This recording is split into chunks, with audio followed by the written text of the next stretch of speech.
교회에서 많이 배려를 해주시고, 그리고 우리 또 성도분들 모두가 기도해 주셔서 2주간 영성훈련 잘 마치고 돌아왔습니다. 이 자리를 빌어서 감사의 마음을 전하고 또 인사도 드립니다. 네. 개인적으로도 뭐 너무 이렇게 하나님 주시는 은혜를 많이 받고, 또 앞으로 우리 성안교회가 어떻게 하나님의 또 인도하심 가운데 있을지 하나님께서 기도 가운데 또 말씀을 통해서 많이 보여주셔서 그것들 많이 경험하고 돌아왔습니다. 정말 감사드리고, 제가 영성훈련 가면서 늘 이제 기도하는 게 몇 가지가 있는데, 그 중에 이제 하나가 뭐냐 하면 이런 거예요. 우리 성도들 안 아프게 해주세요. 수술하는 분 없게 해주세요. 제가 없을 때 장례나는 가정 없게 해주세요. 그런 기도 하거든요. 되게 이상할 수 있는데, 저는 이제 그런 자리에 함께 못 한다는 게 사실 담임 목사로서 물론 좋은 곳에 가는 거지만, 근데 좀 안타까움이 있어요. 그런데 지난 2주간 이제 3건의 장례식이 있었습니다. 그래서 첫 번째는 우리 윤희순 집사님 모친상이 있었고, 그다음에 여기 주보에 나온 대로 우리 현윤기 집사님이라고 그동안 요양원에서 오래 계셨어요. 그래서 그러다가 이제 하나님 부르심 받았는데, 세 번째 장례는 교회에 알려지질 않았어요. 제가 그 장례가 참 안타까운 장례인데, 계속 이제 고민하고 기도하면서 이거 어떻게 할까, 조용히 넘어가는 게 맞을까, 아니면 이야기를 해야 될까 고민을 하다가 기도하는 가운데 하나님 또 마음을 주시고, 그리고 제가 당사자하고도 좀 충분히 이야기를 했어요. 그래서 이건 교회랑 나눠야 되겠다라는 그런 생각이 들어서 오늘 이 시간 잠깐 말씀을 드리면, 우리 청년부 제일 막내 목사님이세요. 유용순 목사님이라고 하는데, 유용순 목사님이 나이가 어려요. 제일 어린데 그래도 결혼한 지는 꽤 됐어요. 그래서 그동안에 이제 기도했던 게 아이가 좀 생기면 좋겠다, 그런 이제 기도를 했는데, 이제 작년에 그 기도를 저희 교회 오면서 이제 들어주셔서 아이가 진짜 생겼고, 이 목사님이 아들을 그렇게 원했어요. 근데 또 아들이었어요. 그래가지고 언제 이제 출산 예정이었냐 하면, 이제 몇 주 있으면 7월 말에 출산 예정이었는데, 근데 지지난주에 갑자기 이제 밤에 양수가 터지고, 그래서 요즘에는 괜찮잖아요. 한 달 일찍 나도 상관없는데, 근데 이제 병원에 가서 뭐 이렇게 하는 도중에 제가 얘기를 들어보니까 저도 잘 모르는데, 그냥 교통사고 같은 거래요. 출산 중에 있을 교통사고 같은 거. 교통사고 난 게 아니라 태반이 먼저 떨어졌대요. 그래서 너무 건강한 아이였고, 그런데 그때 이제 태반이 떨어지니까 산소 공급이 안 돼서 중환자실로 옮겼는데, 근데 며칠 만에 하나님께서 또 불러 가셨어요. 그래서 이제 그런 것들을 제가 기도하면서 이렇게 소식을 전해 들었는데, 참 그런 마음이더라고요. 아니, 다 잘 낳잖아요. 아기들 다 잘 낳고, 참 그렇게 원하고 바라고 그랬는데, 하나님 건강하셨는데 그 사고만 안 났으면, 그러면 지금 이제 출산해가지고 아기가 있을 텐데 하나님 왜 그러셨어요? 이제 그런 질문도 이제 생기고, 하나님을 향해서 이제 원망도 약간 있고 그랬는데, 그때 이제 저한테 주셨던 말씀이 오늘 본문의 말씀이에요. 제가 기도할 때 그냥 기도하는 게 아니라 말씀을 주시고 그 말씀 갖고 이제 기도한다고 말씀드렸잖아요. 그래서 첫 번째 제가 받았던 말씀이 오늘 본문의 말씀인데, 그래서 하나님께서 이거를 우리 성도들하고 꼭 나누면 좋겠다, 그런 마음을 주셔서 오늘 이제 이 말씀 들고 왔습니다. 오늘 말씀 이제 시작이 이렇게 시작이 되는데, 우리 30절 말씀 한번 같이 읽어보겠습니다. 시작.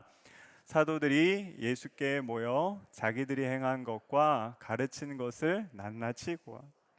보시면 지금 제자들이 누구한테 왔다고 얘기하죠? 예수님한테 모였어요. 그러니까 흩어졌다가 다시 오늘 본문 말씀이 여러분 잘 맨날 저도 설교를 몇 번 했어요, 이거를. 근데 이런 말씀이 있었나 할 정도로 처음 보는 말씀이에요. 오병이어에 속한 말씀인데, 근데 제자들이 이전에 어디를 갔었던 거예요. 어디를 갔냐 하면 우리 성경책 가지고 계신 성경책 보시면 7절 위에 보시면 제목이 하나 있습니다. 제목이 뭐라고 되어 있죠?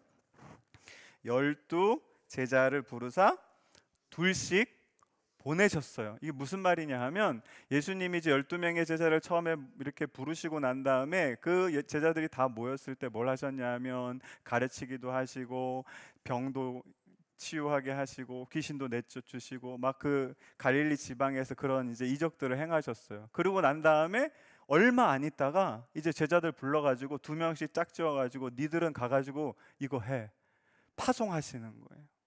그럼 여러분 한번 생각해 보세요. 내가 원래는 뭐 하는 사람이었죠? 어부였고 뭐 세리였고 별 이렇게 환영받는 직종이 아니었어요. 그런 삶을 살다가 예수님이라는 분을 갑자기 만나서 놀라운 걸 보게 됐거든요. 놀라운 가르침을 듣고 그게 여러분 1년이 됐습니까? 3년이 됐습니까? 10년이 됐습니까? 인지 며칠 안 된 거예요. 근데 그 사람들을 둘씩 짝져가지고 보내시는 거예요. 마음이 어떨 것 같으세요? 여러분 만약에 예수님이 등 떠, 자 가서 뭐 전도해 이렇게 하면 쉽지 않겠죠? 근데 가시면서 이렇게 말씀하세요. 8절 9절 말씀입니다. 오늘 안 읽었지만 한번 같이 읽어볼게요. 시작. 명하시되 여행을 위하여 지팡이 외에는 양식이나 배낭이나 전대 돈이나 어떻게 하랍니까? 아무것도 가져가지 말래요. 뭐만 갖고 가라 그러냐 하면 지팡이, 입은 옷, 신발 요것만 가지고 가라는 거예요.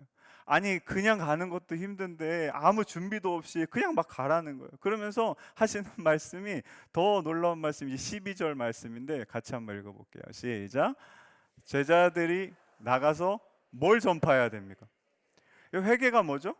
회개가요, 우리가 삶을 이렇게 살았으면 회개라는 거는 이렇게 산 삶의 방향을 반대로 이렇게 하는 겁니다.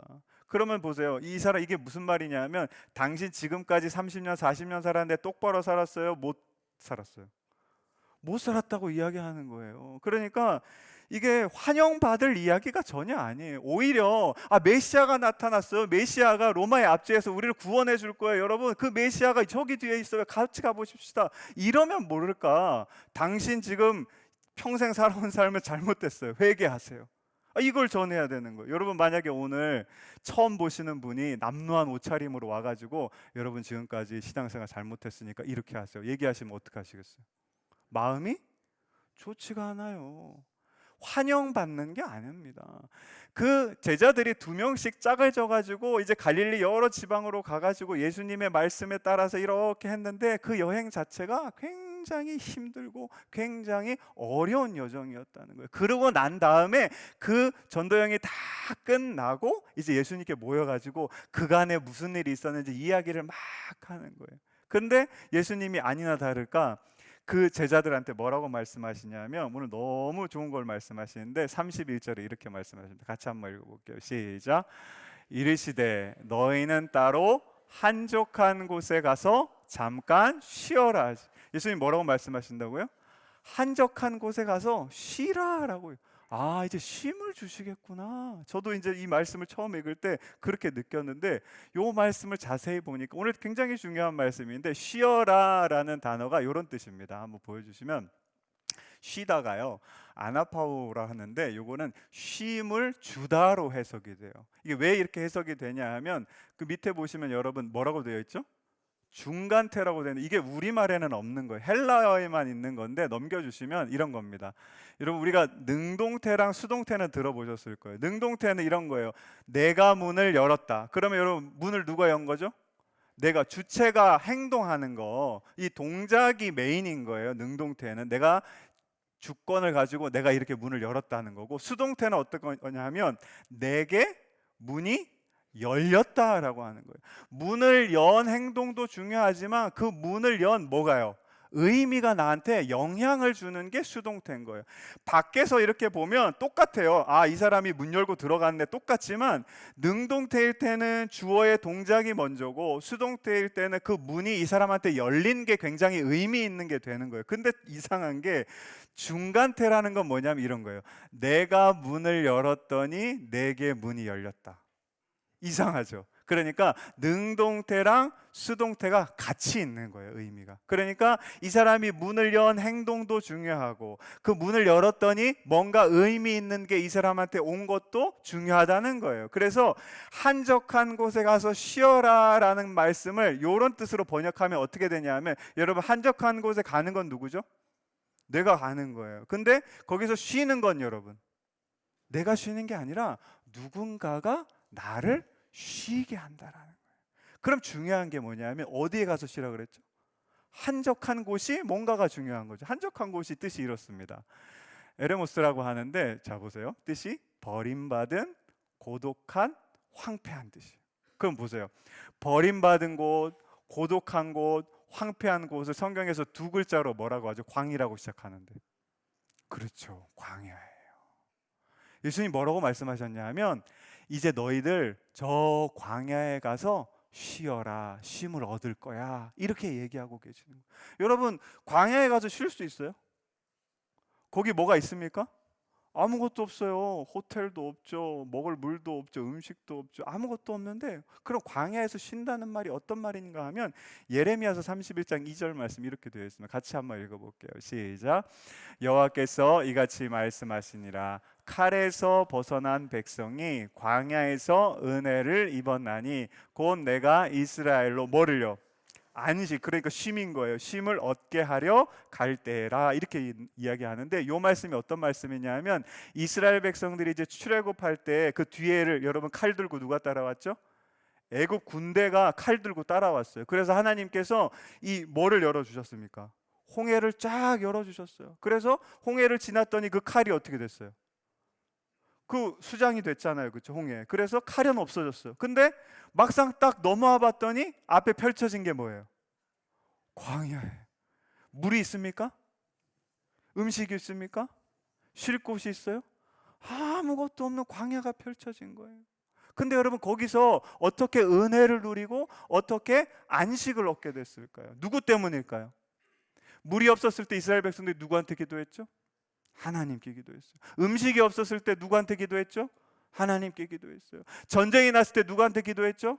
하나님께 기도했어요. 길을 잃었을 때 누구한테 기도했죠? 하나님께 기도했어요. 하나님 한 분이 계시니까 아무것도 없던 광야가 은혜의 공간으로 바뀌는 놀라운 기적을 경험한 겁니다. 거기서 이 쉼을 누리게 되었던 겁니다. 이게 바로 한적한 곳에, 즉 광야에 가서 쉬어라라는 하나님의 말씀인 줄로 믿습니다. 그러면 여러분, 우리가 이 광야로 나아가서 하나님을 온전히 의지하게 되면, 그러면 우리가 1절 말씀 한번 보여주시면, 예레미야서 3장 1절, 31장 1절 같이 한번 읽어보겠습니다. 시작. 여호와의 말씀이니라. 그때 내가 이스라엘의 모든 종족의 뭐가 됩니까? 광야에 가면, 전에는 하나님이 내 하나님이 아니었어도 이 하나님이 누구의 하나님이 되죠? 나의 하나님이 되는 거예요. 왜요? 지금 물이 없고 음식이 없고 쉴 곳이 없으니까 그 하나님께 기도하니까. 여러분, 이 헬라어 단어에서 쉰다라는 게 어떤 거냐 하면, 저는 참 이게 굉장히 아주 현명한 뜻이라고 생각이 되는데, 우리가 하는 일에서 완전히 빠져나오는 거를 쉰다고 이야기해요. 근데 보세요, 여러분, 사업하시는 분 계실 거고, 직장 다니시는 분 계실 거고, 살림하시는 분도 있고, 공부하시는 분도 있으실 거예요. 근데 여러분, 이 일에서 완전히 빠져나올 수 있으세요? 휴가를 가면 일이 중단되긴 하죠. 근데 여기는 뭐가 있어요? 또 생각이 있어요. 아, 그거 일 해야 되는데, 돌아가면 해야 되는데, 다 갔다 오면 막 이만큼 일이 있는데, 또 이것도 저것도 해야 돼. 왜 여러분, 우리가 일에서 벗어나지 못할까요? 우리가 왜, 여러분, 왜 일합니까? 간단해요. 먹고 살라고 일하는 거예요. 우리 삶을 위해 일하는 거예요. 근데 여러분, 삶을 위해 일하다 보니까, 삶은 여러분 중간에 가다가 이렇게 잠깐 섰다 갈 수 있습니까? 쓰면 어떻게 되는 거죠? 죽는 거예요. 그러니까 삶이 계속 되니까 일도 어떻게 해요? 계속 되는 거예요. 제가 오늘 귀한 거 하나 가르쳐 드릴게요. 우리가 이 일에서 벗어나는 딱 한 가지 방법이 있어요. 그게 뭔지 아세요? 우리의 죽는 거라고 그러시면 안 되죠. 죽으시면 안 돼요. 오래 사셔야죠, 건강하게. 우리의 삶을 통째로 하나님께 드리는 거예요. 하나님께 맡기는 거예요. 그러면 여러분, 이제 내가 이 삶을 위해서 일해야 됩니까? 누가 일하십니까? 하나님이 일하시는 거예요. 사랑하는 성도 여러분, 근데 여러분 보세요. 저도 그렇지만 제 삶을 하나님께 다 맡길 수 있을까요? 하는 데까지 해봐요. 막 이것까지는 내가 어떻게 해든 해보다가 하다 안 되면 어떻게 해요? 기도하죠. 그게 우리거든요. 근데 보세요. 광야라는 데 딱 들어가면 어떻게 될까요? 방법이 없어요. 처음에 이렇게 둘러보고 몇 번 생각해 보다 보면 어떻게 됩니까? 아이고, 내 할 수 있는 게 없구나. 그때는 여러분 어쩔 수 없이 내 모든 거를 하나님께 맡겨야 되는 겁니다. 그러면 여러분 우리 삶에 하나님께서 뭘 하시냐 하면 놀라운 은혜를 주시고 안식과 쉼을 누리게 해 주실 줄로 믿습니다. 그리고 여러분 오늘 이 말씀이 왜 중요하냐 하면 그러면 이 광야 가운데 우리가 하나님을 온전히 의지하게 되면 하나님께서 어떤 쉼을 우리에게 주시는가가 이 말씀에 아주 그림으로 잘 보여져 있어요. 우리 33절 말씀 한번 같이 읽어보겠습니다. 시작. 그들이 가는 것을 보고 많은 사람이 그들인 줄 안지라. 모든 고을로부터 도보로 그곳에 달려와 그들보다 먼저. 자, 제자들이 지금 예수님이랑 이 사람들을 피해서 한적한 곳으로 가서 좀 쉴락을 했단 말이에요. 그런데 이 한적한 곳에 가보니까 말씀 다시 한번 보여주시면 보세요. 이미 어떤 사람들이요? 많은 사람들이 어디서부터요? 모든 고을에서부터 이 제자들과 예수님보다 어떻게 해요? 먼저 가 있는 거예요. 배를 타고 한적한 곳이라고 딱 갔는데 이미 몇 명 있어요? 5천 명이 앉아 있는 거예요. 숨이 막힐까요? 즐거울까요? 숨이 탁 막히는 거예요. 제자들이 볼 때. 지금까지도 우리가 여행하면서 그렇게 힘들어가지고 이렇게 와서 있는데 그래도 예수님이 한번 우리 가서 쉬자. 그래서 딱 갔는데 이미 몇 명이 앉아 있는 거예요. 5천 명이 막 갑갑하게 앉아 있는 거예요. 근데 예수님이 이 제자들한테 뭐라고 말씀하시냐? 넘겨주시면 같이 한번 읽어보겠습니다. 시작. 대답하여 이르시되. 할 수 있습니까? 못해요. 5천 명이에요. 아니 뭐 어떤 수를 해도 이거는 할 수가 전혀 없는 거예요. 보세요. 다시 제자들이 광야의 여정을 걷다가 예수님께 왔는데 지금 딱 보니까 자기들 앞에 또 뭐가 펼쳐져 있어요? 또 다른 광야의 상황이 펼쳐져 있는 거예요. 사람은 이렇게 많지 우리가 어떻게 먹을 거를 줘요? 근데 보세요. 그때 예수님께서 뭘 하시냐 하면 물고기 2마리와 보리떡 5개를 가지고 보세요. 그냥 기도하신 게 아니라 손을 들어 가지고 축사 하나님께 기도하시는 거예요. 그러고 난 다음에 여러분 정말 저는 참 이거 묵상하면서 기도하면서 너무 감동적이었는데 39절 40절 이 장면을 우리에게 보여주십니다. 같이 한번 읽어보겠습니다. 시작. 제자들에게 명하사 그 모든 사람으로 때를 지어 푸른 잔디. 여러분 성경 읽다가 잔디라는 단어 본 적 있으세요? 성경의 신약성경에 딱 3번 나오는데 마태, 마가, 요한복음에 어디에 나오냐면 오병이어 본문에만 나오는 단어가 잔디라는 단어예요. 푸른 잔디가 이제부터 상상을 해보시는 거 쫙 펼쳐져 있어요.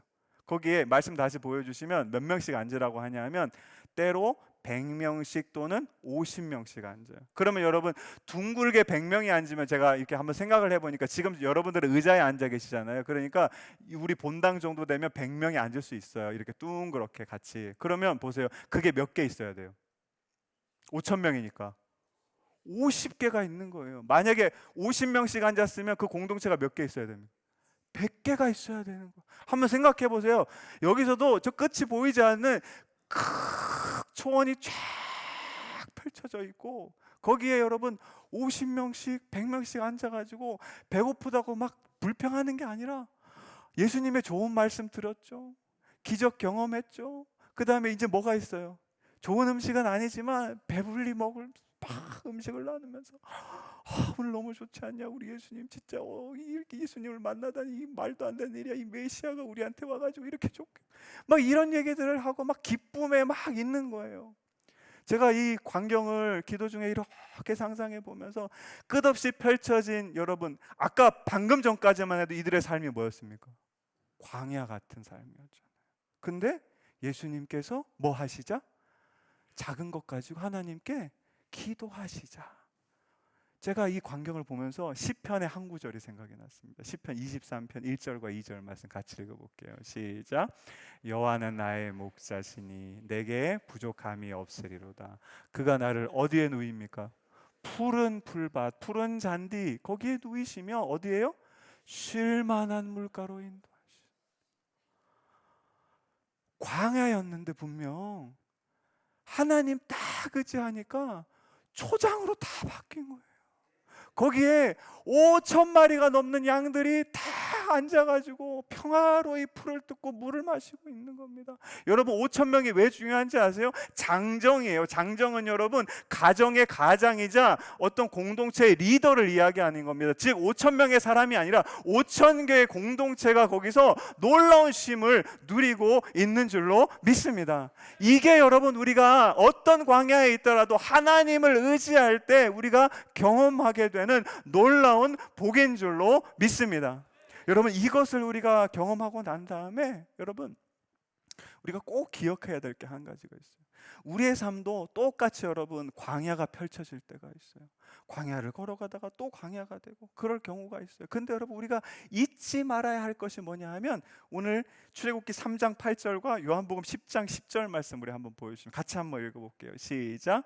내가 내려가서 그들을 애굽인의 손에서 건져내고 그들을 그 땅에서 인도하여 아름답고 광대한 땅 젖과 꿀이 흐르는 땅에 데려가려 하노라. 내가 온 것은 양으로 생명을 얻게 하고 더 풍성히 얻게 하려는 것이라. 아멘. 보세요. 광야는요 목적지가 아니에요.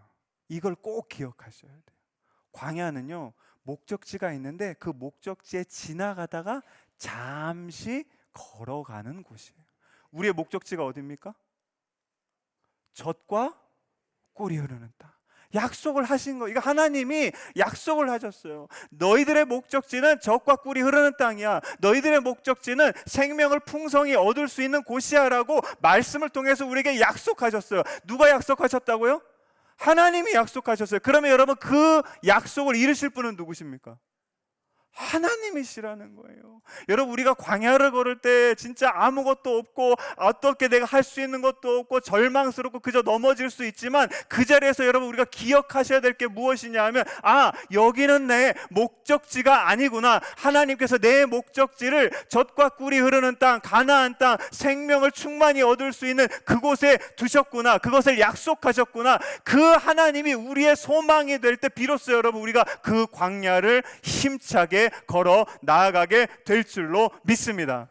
바라기는 저와 여러분의 삶이 그런 삶이 되시기를 주님의 이름으로 간절히 축원합니다. 우리의 목적지는 여러분 광야가 아니라 오늘 하나님께서 약속하신 젖과 꿀이 흐르는 땅이고 그리고 생명을 풍성히 누릴 수 있는 귀한 곳임을 믿을 수 있는 저와 여러분 되시기를 주님의 이름으로 간절히 축원합니다. 사랑하는 성도 여러분, 우리 삶 가운데 소망이요 이런 거예요. 물이 없으니까 물이 나의 소망이 되고 음식이 없으니까 음식이 나의 소망이 되고 오병이어의 풍성한 삶이 나의 소망이 되고 내 병이 치유되는 게 나의 소망이 되고 또 내가 어떤 문제가 해결되는 게 나의 소망이면 어떻게 될까요? 우리 소망이 여러분 계속 있습니까? 좀 있다 사라집니까? 좀 있다 사라지는 거예요. 그런데 보세요. 하나님이 약속을 주신 하나님이 내 소망이 되면 어떻게 될까요? 그 하나님 사라질까요? 그 하나님의 약속이 변할까요? 그 하나님의 일하심이 없어질까요? 아닙니다, 여러분. 하나님이 우리의 소망이 될 때 여러분 그 약속은 하나님의 일하심은 우리의 삶에 언젠가는 현실이 될 줄로 믿습니다. 그 소망 가지고 살아갈 때 여러분 우리는 그 하나님께서 우리를 인도하시는 그 목적지로 다다를 줄로 믿습니다. 바라기는 저와 여러분의 삶이 그런 삶이 되시고 또 한 가지 제가 부탁드리고 싶을 게 있는데 여러분 광야 한가운데 서 있으면 여러분 그 하나님의 소망이 생각이 날까요? 생각이 잘 안 날까요? 생각이 잘 안 나요. 그래서 하나님께서 뭘 주신 줄 아세요? 교회 공동체를 주셨어요. 여러분 아까 제가 서두에 말씀드렸죠. 우리 이용숙 목사님 그리고 사모님이 지금 피를 많이 흘리셨어요. 그래가지고 수혈도 많이 하셨는데 지금 회복 중에 있는데 그걸 여러분 말하지 못하고 그냥 안 좋은 일이니까 덮고 지나갑시다. 뭐 괜찮겠죠. 그래도 근데 보세요. 그러면 여러분 그게 그 사람한테 뭐가 될까요? 나중에 상처가 돼요. 아픈 게 돼요. 근데 보세요. 그거를 이렇게 꺼내놓으면 어떻게 될까요? 여러분 상처가 나셨어요. 몸에 여기 이렇게 칼로 베이셨어요. 그럼 병원에 가면 뭐 하세요? 병원에 가면 막 싸매놓 이거 벌어지면 안 되니까 막 싸매놓고 그러면 날 거야 이렇게 합니까? 아니에요. 이걸 헤집어요. 벌리고 균이 들어간 게 있다면 소독도 해야 되고 치료가 필요한 게 있다면 꿰매야 되는 거예요. 상처는요 여러분 갖고 있지 마세요. 저는 우리 교회가 그런 교회가 좀 됐으면 좋겠어요. 제가 이 기도 영성훈련 가운데 한 목사님의 이야기를 들었는데 그 목사님이 서울에서 꽤 큰 교회 목사님이셨어요. 그래서 이제 목회도 너무 잘하시고 말씀이 좋으셔서 그래서 뭐 잘 하셨는데 어느 날 교회도 너무 평안한데 갑자기 사임서를 딱 내셨대요. 그래서 온 교회가 발칵 뒤집어진 거. 아니 왜 목사님 갑자기 그러세요? 그랬더니 이 목사님이 이제 알고 봤더니 그 교회 이제 한 장로님이 그 자녀가 있는데 그 자녀가 자살을 했어요. 자살하면 어떻게 되죠? 우리가 알고 있기에 성경에도 있지만 뭐 그렇게 된다고 하잖아요. 그러니까 이 장로님이 그거를 얘기를 못 하는 거예요. 그리고 그 교회 공동체 분위기가 좋은 거는 얘기하는데 나쁜 거는 이렇게 못 하는 그런 교회 공동체였나 봐요. 그래서 이 장로님이 어떻게 됐을까요? 그거 이렇게 가슴에 묻고 계속 힘들어 혼자만 이렇게 끙끙끙끙 앓고 막 그런 거예요. 그걸 여러분 누구는 알까요? 그 담임 목사님은 아는 거예요. 그래서 그 장로님을 보면서 목회에 대한 회의가 왔대요. 그래서 기도하는 중에 이 목사님이 그 교회를 이제 사임하시고 새로 교회 개척을 하셨어요. 그 제가 그 이제 보면서 그 교회 홈페이지에 들어가 봤는데 그 교회 홈페이지에 목사님이 이런 인사말을 써놓으셨는데 한번 보여주시면 잘 안 보이시죠? 크게 한번 보여주시면 하나님께 대답하는 교회는 예측할 수 없습니다. 여러분 하나님께 대답한다는 건 뭐냐면 하나님 말씀하시면 그거 아멘 한다는 거예요. 그러면 여러분 우리가 예측할 수 있을까요? 우리 생각대로 따라가는 게 아니라 하나님 이끄신 대로 따라가면 우리는 예측할 수가 없어요. 두 번째로 보세요. 주님의 손에 온전히 맡겨질 때 어떤 것도 뭐 할 수 없다고요? 예측할 수가 없어요. 똑같아요. 우리가 여러분 하나님을 소망이라고 생각하고 그 하나님을 소망으로 믿고 따라가야 되는데 그러다 보면 여러분 저 멀리 있는 것 같아요. 내 삶에 광야가 있을 때는 내가 진짜 푸른 초장 그 다음에 젖과 꿀이 흐르는 땅 내 삶에 오지 않을 것 같은 그런 느낌이 들어요. 언제 오냐 예측할 수가 없어요. 그러나 계속 보여주시면 마지막에 이렇게 이야기합니다. 하지만 가장 안전하고 가장 확실하고 가장 아름다운 것을 어떻게 할 수 있다고요? 기대할 수 있다. 우리가요 우리에게 약속을 주신 그 하나님을 소망하며 나아갈 때 우리 삶을 가장 안전한 곳으로 가장 행복한 곳으로 가장 확실하고 아름다운 곳으로 하나님께서 인도하여 주실 줄로 믿습니다. 이것이 저와 여러분의 기대가 되기를 주님의 이름으로 간절히 축원합니다. 바라기는 저는 우리 교회가 혹시 여러분 가운데 지금 광야를 걸어가는 분들 계실 거예요. 그런 분들 꼭 기도하세요. 어떻게 기도하시냐 되냐면 하나님께서 나의 소망이 되어 주시옵소서. 이렇게 기도할 수 있기를 주님의 이름으로 간절히 축원합니다. 또 알아야 될 게 있어요. 뭐냐 하면 여러분 가정 중에 그렇게 광야의 길을 걸어가는 사람들이 있을 거예요.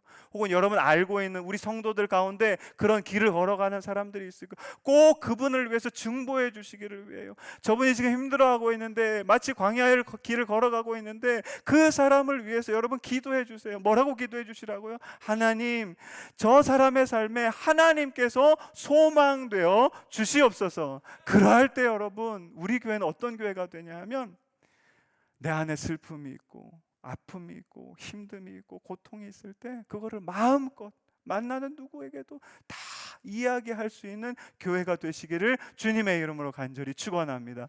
그 이야기를 한다면 들을 수 있는 우리 성안교회가 되기를 주님의 이름으로 간절히 축원합니다. 그리고 마지막으로 그 들은 것들을 뭐 할 수 있는 교회? 함께 기도할 수 있는 교회 되시기를 주님의 이름으로 간절히 축원합니다. 사랑하는 성도 여러분, 오늘 무슨 날이죠? 맥주 감사 주일이에요. 근데 여러분 진짜 감사가 있어요? 원래 큰 감사는 어디에 합니까? 저기 11월 달에 가면 추수 감사가 있잖아요. 우리 농사 진다고 생각해 보시면 추수가 있어야 감사를 하는데 지금은 뭐밖에 없어요? 맥주 요만큼밖에 없는 거예요. 그럼 보세요. 여러분 이 맥주 감사 주일이라는 건 뭐냐면 추수할 때 하나님께서 큰 추수의 그 아름다운 복을 우리에게 주실 하나님을 뭐 하는 걸까요? 소망하는 겁니다. 그래서 제가 오늘 말씀 제목을 뭐라고 썼죠? 소망이 감사다. 누구를 소망하는 거죠? 하나님을 소망하시는 거예요. 바라기는 저와 여러분의 삶이 우리의 삶에 함께 하시며 우리의 삶을 채우시고 우리의 삶을 어디로요? 광야가 아니라 푸른 초장으로 인도하실 그 하나님을 소망할 수 있는 삶이 되시기를 주님의 이름으로 간절히 축원합니다. 그리고 그 소망이 저와 여러분의 감사가 되고 그 소망과 감사를 나만 갖고 있는 게 아니라 필요한 모든 사람들에게 함께 기도하면서 나눌 수 있는 저와 여러분의 삶이 되시기를 주님의 이름으로 간절히 축원합니다. 이 시간에 가능하신 분들은 자리에서 일어나셔서 오늘 우리 함께할 찬양은 감사해라는 찬양이에요. 여러분 우리가 시험이 닥쳐올 때 고통이 찾아올 때 감사하는 게 말이 됩니까? 힘든 거예요. 근데 보세요. 시험이 찾아올 때도 고통이 찾아올 때도 여전히 하나님께서 우리를 인도하고 계세요. 여전히 지켜주고 계세요. 우리 이 마음의 고백을 담아서 가슴에 손을 얹고 함께 찬양하며 나아가겠습니다.